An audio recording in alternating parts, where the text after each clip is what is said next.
بسم اللہ الرحمن الرحیم۔ السلام علیکم۔ ڈیلی ویدر اپڈیٹ کے ساتھ میں سعید خان امید کرتا ہوں کہ آپ لوگ سب بھی خیریت سے ہوں گے۔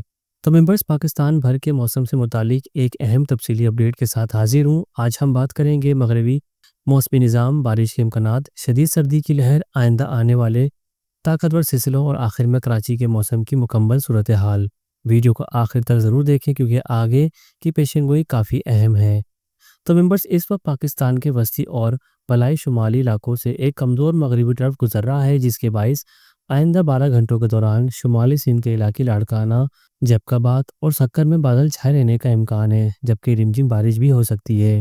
اسی طرح جنوبی پنجاب، رحم یارخان، صادق آباد، بہاولپور میں بھی ہلکی بارش متوقع ہے۔ سب سے زیادہ امکان ملتان، خوشاب، کوئٹہ، وسطی بلوچستان اور بالائی وسطی پنجاب میں آج سے رات تک ہلکی بارش کا امکان ہے۔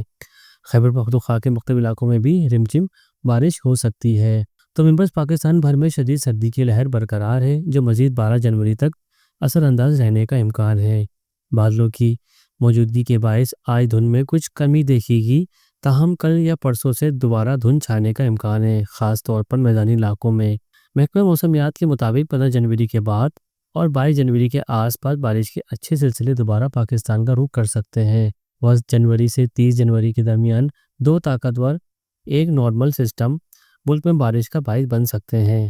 جیسے جیسے باہر کا موسم قریب آئے گا، لالینا کمزور ہو کر نیوٹرل کنڈیشن میں داخل ہو جائے گا، جس کے نتیجے میں فروری، مارچ اور اپریل کے دوران طوفانی ہوائیں، ژالہ باری اور شدید موسمی حالات دیکھنے میں آ سکتے ہیں۔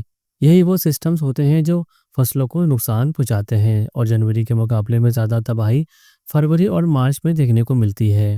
اب بات کر لیتے ہیں کراچی کے موسم کی۔ تو ممبرز، کراچی میں موسم سرد اور خشک ہے، سردی کی شدت میں مزید اضافے کا بھی امکان ہے۔ رواں ماہ درجہ حرارت سنگل ڈیجٹ تک جا سکتا ہے۔ زیادہ سے زیادہ درجہ حرارت 24 سے 26 ڈگری شمال مشرق کی سمت سے 7 کلومیٹر فی گھنٹے کی رفتار سے ہوائیں چلتی رہیں گی۔ تو ممبرز، موسم کی ہر وقت اپڈیٹ کے لیے ہمارے ساتھ جڑے رہیں، چینل کو سبسکرائب کریں، ویڈیو کو لائک کریں اور اپنی رائے کمنٹ میں ضرور دیں۔ اگلی اپڈیٹ تک کے لیے اجازت دیجیے۔ اللہ حافظ۔